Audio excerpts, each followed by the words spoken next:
Sore hari ini kita akan membahas satu tema. Temanya itu yang saya dikasih untuk sore hari ini yaitu tidak jatuh di lubang yang sama ya. Oke, sebelum kita belajar terkait dengan tema ini, saya mengajak kita semuanya mari kita berdoa. Kita berdoa. Bapa di sorga, kami datang mengucap syukur di kesempatan yang indah ini ketika Tuhan boleh mempertemukan kami, walaupun hanya melalui karunia Tuhan. Tuhan kiranya memberkati kami di dalam ibadah IF yang kami lakukan di sore hari ini. Berkatilah kebenaran firman Tuhan yang sebentar kami baca dan kami renungkan. Berkatilah hamba-Mu di dalam persiapan yang sudah dilakukan.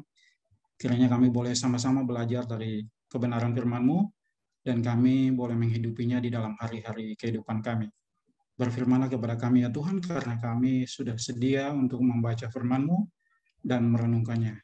Amin. Buka dari kitab Perjanjian Lama, dari kitab 1 Raja-Raja pasal 3. Kitab 1 Raja-Raja pasal 3. Ayat yang ke-7 sampai dengan ayat yang ke-9. Saya akan membacakannya buat kita semua. 1 Raja-Raja 3 ayat 7 sampai dengan ayat yang ke-9. Maka sekarang ya Tuhan Allahku, Engkaulah yang mengangkat hamba-Mu ini menjadi raja, menggantikan Daud ayahku. Sekalipun aku masih sangat muda, belum berpengetahuan. Demikianlah hamba-Mu ini berada di tengah-tengah umat-Mu yang Kau pilih, suatu umat yang besar, yang tidak terhitung dan tidak terkira banyaknya. Maka berikanlah kepada hamba-Mu ini hati yang paham menimbang perkara untuk menghakimi umat-Mu dan dapat membedakan antara yang baik dan yang jahat. Sebab siapakah yang sanggup menghakimi umat-Mu yang besar, yang sangat besar ini? Ya, demikianlah pembacaan firman Tuhan dari kitab Perjanjian Lama, kitab Raja-Raja 1 ayat 3 sampai dengan ayat yang pasal 3 ayat 7 sampai dengan ayat yang ke-9. Ya. Setiap orang dari kita tentu pasti pernah melakukan kesalahan ya. Jadi karena memang natur kita sebagai manusia berdosa, jadi kita tidak bisa terhindar daripada yang namanya kesalahan. Apalagi yang namanya sebagai pemuda, pasti kita pasti tidak akan terhindar daripada hal itu. Sebentar.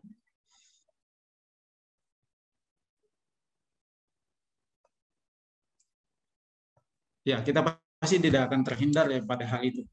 Nah, entah itu kadang pemuda itu melakukan kesalahan, mungkin berpikirnya seperti ini, ya saya lagi mencari jati diri saya gitu. Jadi kadang dia melakukan satu kesalahan yang dia berasumsi bahwa iya ini lagi nyari jati diri nih.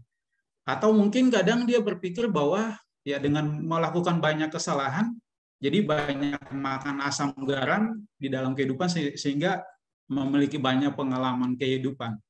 Atau mungkin dari kita yang mungkin berpikir bahwa atau mengklaim dirinya, wah saya belum pernah melakukan kesalahan. Tapi saya berpikir bahwa tidak ada yang seperti itu ya di dalam ibadah kita yang hadir saat ini. Nah, kalau kita lihat daripada kesalahan-kesalahan yang mungkin kita bisa lihat di dalam kehidupan kita hari-hari, saya coba membagi itu menjadi dua penyebab. Yang pertama dari penyebab eksternal dan juga penyebab internal. Nah, penyebab eksternal yang saya mau sampaikan pertama di sini adalah misalnya ya tentang gaya hidup. Kita di kota Jakarta dengan perkembangan zaman yang ada saat ini, semua informasi yang ada saat ini kita bisa dapat dengan begitu mudah. Kita bisa tinggal dengan hanya menggerakkan jari kita udah bisa mendapatkan apapun informasi yang kita inginkan. Nah, dan juga di dalam lingkungan kota Jakarta yang kita bisa lihat orang di sekitar kita, banyak orang berusaha untuk menunjukkan jati dirinya dia. Gitu. Jadi menunjukkan bahwa wah saya nih kayak gini nih, saya nih misalnya orang yang hebat, orang yang kaya dan sebagainya. Dan itu kita bisa lihat di dalam tempat tinggal kita, di lingkungan kita, ataupun dimanapun yang bisa kita melihat itu. Jadi kadang orang berusaha untuk menunjukkan bahwa dia itu kalau makan harus makan di restoran atau harus makan di tempat yang ya istilahnya bukan kayak warteg lah, tapi harus di sesuatu yang orang bisa menilai bahwa wah ini orangnya berada nih. Atau kalau misalnya lagi mau kongko-kongko sama teman-teman, ya jangan kongko-kongko di istilahnya warteg lah, tapi kongko-kongko di cafe shop gitu loh, di cafe yang kelihatan kekinian lah seperti itu. Atau kalau misalnya mau pakai handphone, ya jangan pakai yang model lama lah, harus pakai yang terbaru, yang saat ini terbaru misalnya iPhone 13 Pro sebagainya. Mau mengatakan bahwa saya tidak mengatakan bahwa kita tidak boleh makan di restoran, kita tidak boleh kongko-kongko dengan teman-teman di kafe. Saya tidak mengatakan seperti itu, tapi ketika itu sudah menjadikan kita sudah menjadikan itu sebagai identitas diri kita, maka sesungguhnya kita sudah jatuh di dalam sebuah perkembangan.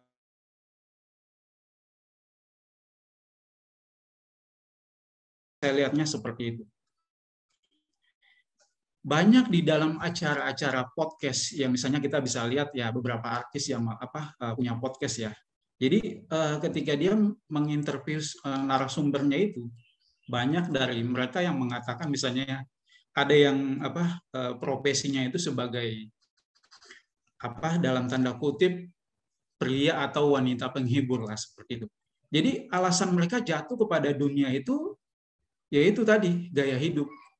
Jadi gaya hidup itu menuntut mereka untuk akhirnya harus memenuhi kebutuhan hidup mereka, gaya hidup mereka, karena mereka jatuh ke sana.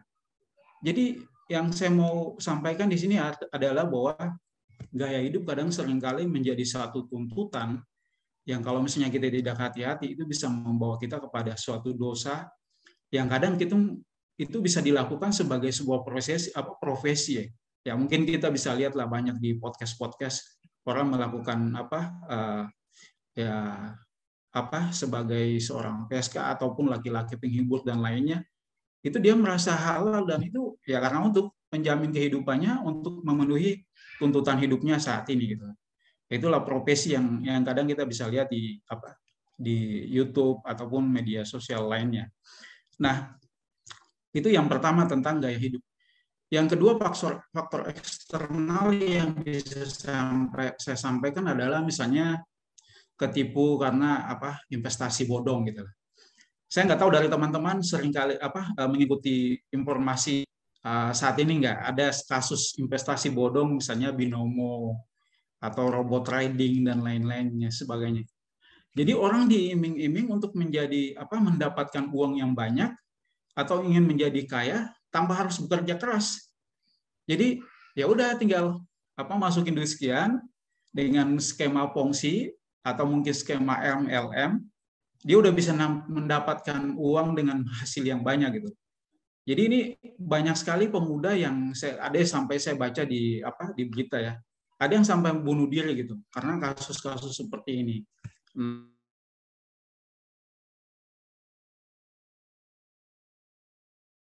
Tapi ingin mendapatkan sesuatu dengan cara yang mudah, yang simpel, sehingga jatuh di dalam suatu kebohongan-kebohongan yang bisa mencelakakan dirinya. Jadi itulah ada hal-hal yang dari segi eksternal yang bisa kita lihat di dalam kehidupan kita. Jadi tadi misalnya yang saya sampaikan misalnya yang binomo. Ya mungkin ada juga beberapa dari kita yang mungkin melakukan investasi ya tadi ya seperti kasus-kasus robot trading itu, ada juga investasi yang mungkin halal seperti investasi properti, atau mungkin ada juga yang sudah terlibat mungkin di investasi saham. Nah, kalau misalnya kita meyakinkan bahwa itu adalah sesuatu hal yang menurut kita baik dan itu bisa menguntungkan kita untuk masa depan kita, ya why not gitu loh. Tapi ketika kita menginginkan sesuatu yang bisa mendapatkan hasilnya itu begitu cepat tanpa sebuah proses atau kerja keras, maka itu adalah sesuatu yang mungkin bisa membawa kita kepada sebuah kehancuran. Nah, Setelah faktor-faktor eksternal tadi, saya coba mengambil dua. Berikutnya adalah faktor internal. Nah, dari faktor internal yang saya angkat di sini adalah tentang satu kebiasaan. Jadi di dalam hari-hari kehidupan kita itu kan dibentuk dari sebuah kebiasaan. Saya nggak tahu di sini mungkin ada nggak yang bangun pagi jam 9 atau jam 10 gitu loh. Jadi orang udah kerja, mungkin udah dapat bikin penawaran atau mungkin udah dari satu customer ada yang baru bangun gitu loh. Saya nggak tahu, mungkin mudah-mudahan nggak ada yang bangun jam 9 atau jam 10 di sini ya. Jadi kita semuanya bangun pagi jam 6 atau jam 5 gitu. Ya, saya berharapnya seperti itu. Jadi yang sini saya mau katakan adalah ketika kita melakukan suatu kebiasaan yang tidak baik, misalnya bangun jam 10 tadi, itu adalah suatu kebiasaan yang nanti akan terbawa terus-menerus, yang akan kita ulangin terus-menerus tanpa kita menyadari bahwa ada yang salah dengan hal tersebut. Atau kegiatan ibadah kita lah. Ada orang yang datang kalau misalnya mau ibadah, jamnya itu persis pas mau jam khotbah gitu loh. Jadi dia udah tahu sekali kalau misalnya jam khotbah nih, misalnya jam 10.30 jam khotbah. Tapi dia nggak mau datang pas jam misalnya ya ada permulaan untuk ibadah, kita harus saat teduh dan sebagainya. Itu kadang menjadi suatu kebiasaan-kebiasaan dari orang Kristen yang dia merasa ya nggak masalah gitu loh. Tapi sesungguhnya kalau misalnya ya saya mau melihat bahwa kalau misalnya kita beribadah itu kan bukan hanya sekedar kita datang untuk diri kita ya, tapi kita datang kan untuk menyembah Tuhan. Kita datang di dalam sebuah komunitas untuk beribadah bersama-sama memuliakan nama Tuhan. Jadi itu harusnya yang menjadi pemahaman dasar kita ketika kita beribadah gitu, datang beribadah di gereja. Jadi contoh lain yang misalnya yang saya lihat adalah misalnya gini, dalam satu hari itu mungkin kita bisa menghabiskan waktu 5 sampai mungkin 7 jam untuk main sosmed atau main game. Nah ini kan menurut saya itu sebuah kesalahan yang mungkin sangat berat ya kalau misalnya kita berpikir bagaimana memanfaatkan waktu yang baik dan bijaksana. Tapi kalau misalnya kita menghabiskan waktu untuk hal yang tidak berguna dan bermanfaat seperti ini dan kita merasa fine-fine aja, berarti ada sesuatu yang salah gitu, yang di dalam pemahaman kita, tapi kita merasa benar dan itu perlu di. Yang berikut yang saya mau sampaikan terkait dengan internal yaitu keinginan. Jadi siapa sih dari kita sih yang tidak punya keinginan? Tentu pasti punya ya. Tapi keinginan kita pun itu kita harus mengukur ya. Jadi seberapa jauh kemampuan kita, seberapa jauh kapasitas kita harus kita ukur. Misalnya nih, jangan kan kita mikir bahwa kalau saya punya pacar harus yang seperti Luna Maya misalnya ya, atau harus yang seperti David Beckham lah misalnya. Ya jangan, kalau misalnya kita di lingkungan seperti di kita terus kita berharap mendapatkan pacar atau calon suami atau calon istri seperti itu ya, itu kita memiliki keinginan tapi kita tidak mengukur diri kita gitu. Ya itu nggak salah sih ketika kita sudah memiliki kapasitas-kapasitas atau kemampuan yang bisa mumpuni untuk mendapatkan itu. Tetapi ketika kita mengharapkan itu dan tidak melihat ke kemampuan kita, maka ada sesuatu yang salah.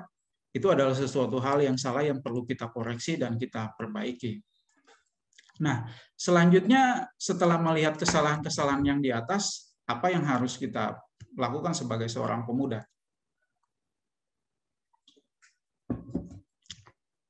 Ya, yang pertama-tama tentu ya kita harus menyadari bahwa itu adalah sebuah dosa, itu adalah sebuah kesalahan dan kita harus bertobat.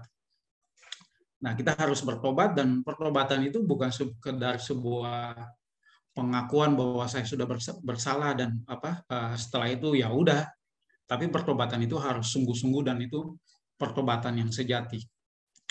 Kalau kita baca di dalam Lukas 19 ayat 1 sampai dengan 10, di sana dia menceritakan tentang Sakeus. Sakeus adalah seorang yang kaya dan yang tidak cinta uang. Ketika Tuhan Yesus datang kepada dia, maka dia berkata, setengah daripada milikku akan kuberikan kepada orang-orang miskin. Dia adalah seorang yang punya belas kasihan kepada orang miskin. Jadi ketika kita bicara tentang pertobatan itu bukan hanya sekedar kita mengakui bahwa oh ya Tuhan saya berdosa nih, saya mohon ampun atas dosa-dosa saya. Tetapi kita dilihat di sini ketika Sakeus menyatakan akan pertobatannya dia, itu di dalamnya dia itu ada maksudnya include dengan orang-orang di sekitarnya dia gitu. Jadi dia bilang separuh dari milikku akan kuberikan kepada orang miskin. Jadi ketika kita bertobat dan pertobatan yang sejati itu pasti akan memberi dampak buat orang-orang di sekitar kita. Tapi kalau misalnya pertobatan yang sekedar misalnya kita pengakuan terus ya hari ini misalnya setelah pengakuan dosa saya terus rajin ke gereja, sebelum makan saya berdoa, sebelum tidur saya berdoa. Ya, itu sih suatu kemajuan sih. Tapi ketika kita membaca di dalam Perjanjian Baru di Lukas 19 ayat 1 sampai dengan 10 ini di kisah Sakeus, bagaimana pertobatan yang ditunjukkan oleh Sakeus itu sungguh-sungguh adalah pertobatan yang sejati. Di mana ketika dia bertobat, ada dampak atau ada perubahan yang dia lakukan sehingga itu berdampak bagi orang-orang di sekitarnya dia. Bahwa dia akan memberikan kepada orang miskin separuh dari hartanya, dan juga dia mengatakan kalau misalnya ada yang dia berlaku curang terhadap orang-orang yang di sekitarnya atau orang lain, nah dia akan mengembalikan itu setahu saya 4-5 kali lipat. Nah ini adalah satu sikap pertobatan yang sungguh-sungguh yang harusnya kita miliki sebagai pemuda Kristen di dalam kesalahan-kesalahan yang kita lakukan. Jadi itu yang saya mau sampaikan. Jadi waktu kita menyatakan bahwa kita bertobat, berarti kan terang ada di dalam kehidupan kita. Terang itu harusnya ketika dia datang di dalam kehidupan kita harusnya kan memberi cahaya buat di sekitar kita. Jadi bukan terang itu menjadi gelap, tapi terang itu bercahaya menyinari lingkungan di sekitar kita di mana kita ada gitu. Dan juga ketika misalnya kita dikatakan sebagai garam dunia, berarti kan ketika garam itu masuk ke dalam air, dia kan memberi rasa. Tapi kalau misalnya garam tidak memberi rasa, berarti ya itu bukan namanya garam namanya. Jadi di sini kita melihat bagaimana pertobatan yang dilakukan oleh Sakeus ini adalah pertobatan yang sejati, di mana kita sebagai pemuda bisa belajar dari sini bagaimana kita bisa menyadari akan kesalahan-kesalahan kita dan kita bisa bertobat di hadapan Tuhan sehingga Tuhan bisa memampukan kita, memulihkan kita dan kepada orang-orang di sekitar kita. Selanjutnya kita sebagai seorang pemuda tentu kita ingin kalau misalnya kita sebagai orang yang sudah diberkati oleh Tuhan, tentu kita ingin Tuhan memberikan hikmat kepada kita sehingga di dalam setiap pergumulan hidup kita bisa menentukan apakah yang baik, apakah yang jahat. Nah, di dalam bacaan kita tadi di dalam kitab 1 Raja-Raja pasal 3 ayat 7 sampai 9, nanti kita bisa baca seterusnya kalau kita ingin lebih tahu lebih dalam. Jadi di sana menceritakan bagaimana Salomo meminta dari Tuhan untuk membedakan yang baik dan yang jahat. Tapi seringkali kadang kita berpikir bahwa dia meminta hikmat, padahal dia nggak minta hikmat. Salomo di dalam bagian itu dia meminta untuk kemampuan untuk membedakan yang baik dan yang jahat. Jadi dia tidak meminta hikmat. Nah, ini saya coba mengajak kita untuk belajar bagaimana saya dapat pemahaman terkait dengan ini, dan juga ini saya coba mau sharingkan buat kita semua. Jadi kebanyakan dari kita berpikir bahwa hikmat itu tentang bagaimana kita memutuskan sesuatu. Terutama kita berpikir bahwa orang yang bijaksana adalah orang yang melakukan sesuatu, dan ini urusannya cenderung terkait dengan data, informasi. Nah, saya coba mengajak kita untuk belajar terkait dengan hikmat ini. Jadi, apa sebenarnya sih itu hikmat atau bijaksana? Seringkali orang mengkontraskan antara bijaksana itu hanya sekedar sebuah knowledge, hanya sekedar sebuah pengetahuan. Bijaksana itu bukanlah cuma sekedar data di otak kita, melainkan sesuatu tindakan konkret. Jadi ada situasi konkretnya. Jadi hikmat itu adalah sesuatu yang kita peroleh berdasarkan proses yang cukup panjang.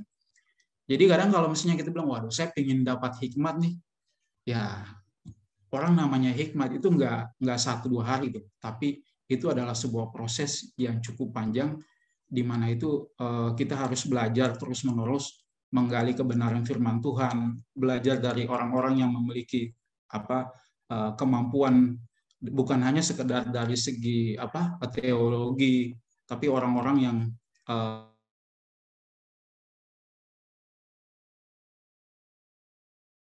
itu adalah kemampuan atau kebijaksanaan yang Tuhan bisa berikan kepada orang-orang berdasarkan anugerah daripada Tuhan. Nah, orang yang bijaksana itu kalau kita mau bilang itu dia tidak bisa ditiru.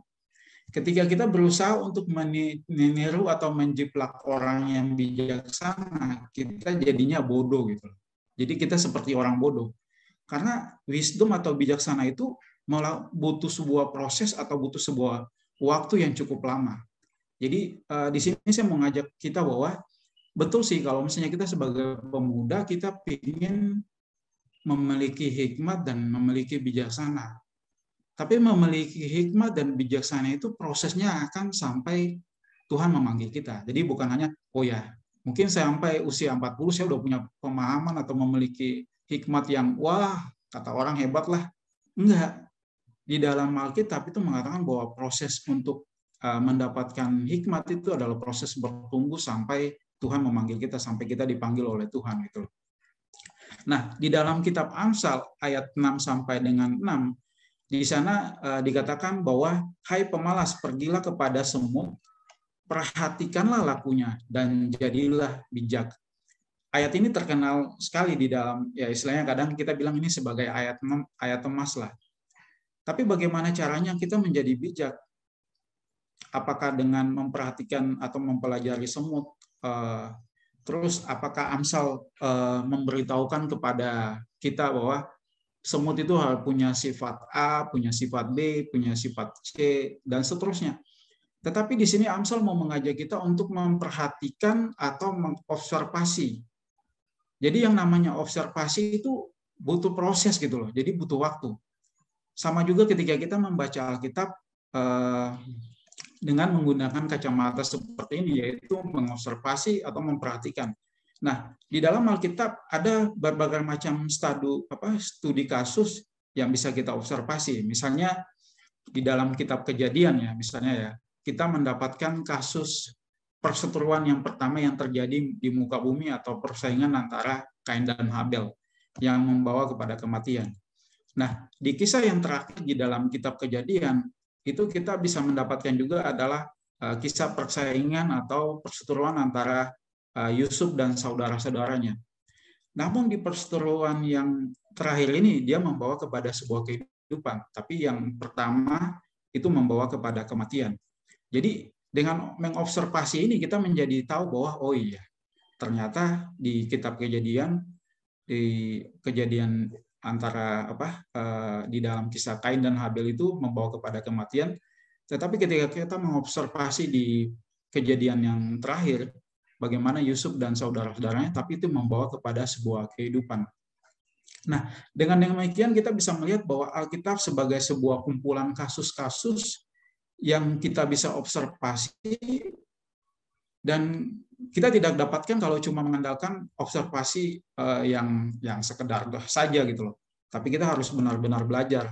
Makanya yang tadi saya bilang bahwa ketika kita mau mendapatkan hikmat, itu harus terus belajar Alkitab, membaca buku-buku yang bisa memberikan pencerahan terkait dengan Alkitab yang kita baca, sehingga kita memiliki pemahaman yang luas, kaya di dalam pemahaman, sehingga kita bisa memiliki bijaksana yang sesuai dengan kehendak Tuhan.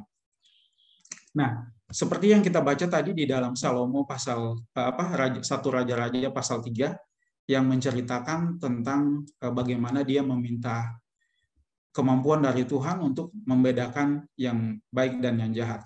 Saya coba baca sekali lagi. Maka sekarang ya Tuhan Allahku, Engkaulah yang mengangkat hamba-Mu ini menjadi raja menggantikan Daud ayahku. Sekalipun aku masih sangat muda dan belum berpengalaman. Demikianlah hamba-Mu ini berada di tengah-tengah umat-Mu yang Kau pilih, suatu umat yang besar, yang tidak terhitung dan tidak terkira banyaknya. Maka berikanlah kepada hamba-Mu ini hati yang paham menimbang perkara untuk menghakimi umat-Mu dengan dapat membedakan antara yang baik dan yang jahat. Jadi kita di sini melihat bahwa Salomo tidak meminta hikmat, tapi dia meminta untuk memahami, menimbang perkara, menghakimi umat-Mu dengan dapat membedakan antara yang baik dan yang jahat. Tapi setelah Tuhan mendengar doa Salomo, jawaban Tuhan adalah di ayat yang ke-11 dan sampai dengan 12, oleh karena engkau telah meminta hal yang demikian dan tidak meminta umur panjang atau kekayaan atau nyawa musuhmu, melainkan pengertian untuk memutuskan hukum, maka sesungguhnya aku melakukan sesuai dengan permintaanmu itu. Sesungguhnya aku memberikan kepadamu hati yang penuh hikmat dan pengertian, sehingga sebelum engkau tidak ada seorang pun seperti engkau, dan sesudah engkau takkan bangkit seorang pun seperti engkau. Jadi di sini kita melihat bahwa kita coba perhatikan ya, Tuhan mengatakan kepada Salomo, Tuhan mengatakan Salomo minta hikmat, maka dia memberikan hikmat. Tapi sebenarnya dalam kalimat Salomo tidak pernah mengungkapkan istilah hikmat di dalamnya. Jadi dia minta kemampuan untuk membedakan antara yang baik dan yang jahat. Jadi membedakan antara yang baik dan yang jahat. Di sini kita tentu langsung ingat kepada Adam dan Hawa di dalam kitab Kejadian 3 ya. Jadi Adam dan Hawa itu meminta sesuatu untuk membedakan yang baik dan yang jahat. Jadi kita perhatikan bahwa Salomo meminta pengetahuan itu dari Tuhan, sementara Adam dan Hawa itu mengambil pengetahuan itu tanpa seizin Tuhan gitu loh, tanpa Tuhan gitu. Jadi kita di sini melihat bahwa wisdom yang kita dapat itu bukan sesuatu yang instan, tapi sesuatu yang memerlukan proses. Nah, bagaimana di sini kita juga untuk mendapatkan itu di dalam kitab Amsal juga di situ katakan, yaitu takut akan Tuhan adalah permulaan pengetahuan, takut akan Tuhan adalah permulaan hikmat. Yang dalam bahasa aslinya saya baca dari beberapa terjemahan, itu takut akan Tuhan adalah permulaan daripada hikmat itu sendiri. Jadi di sini kita pelajari bahwa bagaimana kita membedakan ketika Salomo dia tidak meminta hikmat, tapi dia meminta kemampuan dari Tuhan untuk membedakan yang baik dan yang jahat, sehingga Tuhan meresponi itu dan memberikan dia kemampuan untuk memiliki hikmat yang tidak ada seorang pun yang memiliki hikmat seperti dia, yang sebelum dia dan yang sesudah dia. Jadi bijaksana menurut Alkitab itu bukan terutama soal hasil akhirnya. Jadi jawaban-jawaban yang kita inginkan itu bukan hanya sekedar itu. Memiliki bijaksana itu tidak boleh dilepaskan daripada caranya, bagaimana kita memperoleh bijaksana tersebut. Jadi dari kisah Salomo tadi, kita belajar melihat dengan terang bahwa dalam membaca Kejadian 3 tadi, misalnya kita baca di dalam Kejadian 3, dan kita bisa mengambil kesimpulan bahwa kita tidak bisa mengambil kesimpulan bahwa Tuhan tidak menginginkan manusia itu memiliki hati yang bijak, tapi bagaimana kita mendapatkan kebijaksanaan itu bukan kita mengambilnya dari Tuhan, tapi Tuhan yang memberikannya kepada kita. Jadi dari sini kita belajar bagaimana menjadi pemuda yang bijaksana itu adalah bagaimana kita terus mendekatkan diri kepada Tuhan, membaca Alkitab, membaca buku-buku yang dapat memberikan pencerahan kepada kita, atau kita berdiskusi dengan orang-orang yang menurut kita ya akan memberikan pencerahan-pencerahan kepada kita, sehingga kita bisa memiliki pemahaman yang kaya, pengetahuan yang kaya terkait dengan berbagai macam hal di dalam kehidupan kita, bukan hanya terkait dengan bagaimana kita berteologi, tapi bagaimana kita melayani di dalam bidang pekerjaan kita, sehingga kehidupan kita boleh menjadi berkat bagi orang-orang di sekitar kita dan juga bagi kemuliaan nama Tuhan. Demikian bisa saya sampaikan.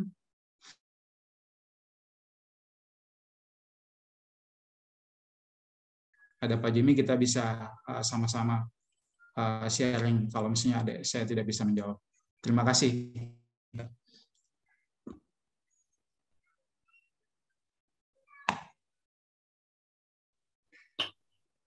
Terima kasih untuk Pak David yang telah menyampaikan.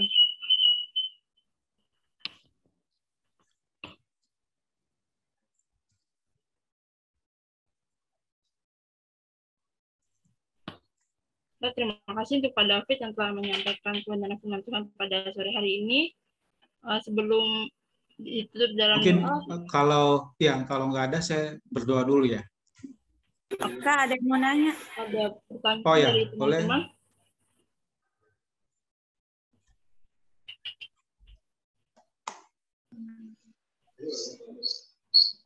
Selamat sore Kak David. Ya, sore Mega.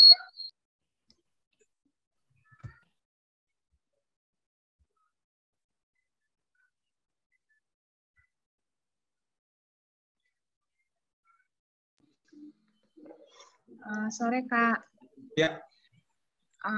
Terima kasih ya Kak untuk firman Tuhannya pada saat ini. Saya ada pertanyaan Kak. Tadi kan kayak yang Kakak bilang, Kak David bilang, kalau kebijaksanaan itu berasal dari Tuhan gitu. Kayak Tuhan anugerahkan kebijaksanaan sama kita. Nah, pertanyaan Mega, gimana kasusnya kalau misalkan ada seseorang gitu, dia dari sejak kecil tanpa sadar melakukan satu perbuatan yang ternyata dosa, tapi pada saat melakukannya waktu itu dia belum menyadari kalau itu adalah suatu perbuatan yang berdosa gitu, sehingga ketika dewasa dia baru menyadari ternyata apa yang dia lakukan waktu kecil dan tanpa dia sadari, yang dia juga lakukan sampai dia dewasa, itu adalah perbuatan dosa. Nah, ketika dia menyadari, dia berusaha untuk tidak melakukan lagi. Tetapi sayangnya adalah perbuatan dosa yang sudah dilakukan sejak kecil itu menjadi suatu kebiasaan gitu. Sehingga anak ini mengalami ibaratnya dia sadar itu dosa dan punya kerinduan untuk lepas gitu dari dosa yang dia lakukan itu. Tapi sayangnya itu udah jadi kebiasaan gitu loh Kak.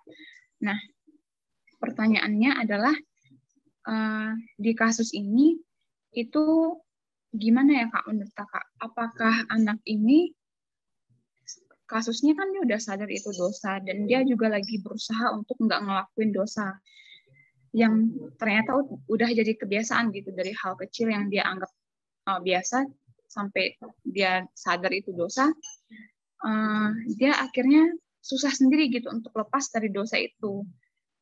Nah, pertanyaannya adalah ini kasusnya anak ini apakah dia memang mengeraskan hati atas teguran Tuhan?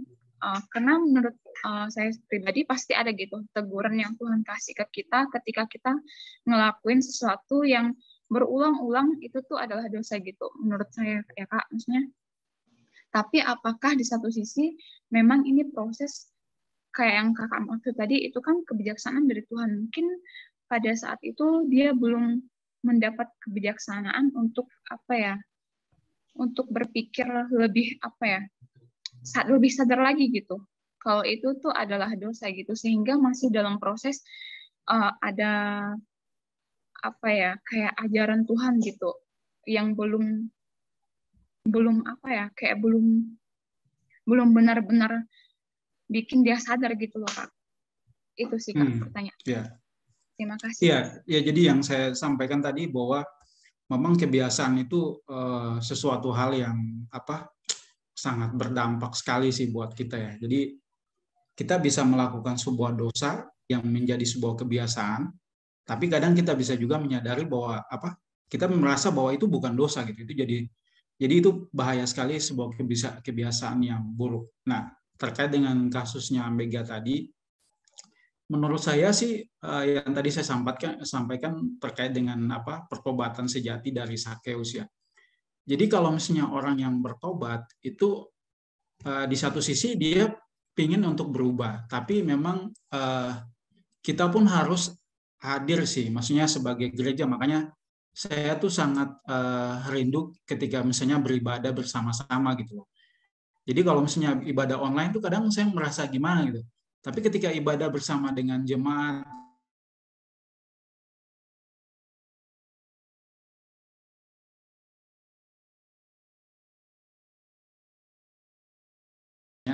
dia punya kasusnya kayak gitu, ya jemaat bisa terlibat di dalamnya. Komunitas kita dari pemuda atau mungkin dari bagian pembinaan bisa terlibat untuk membantu.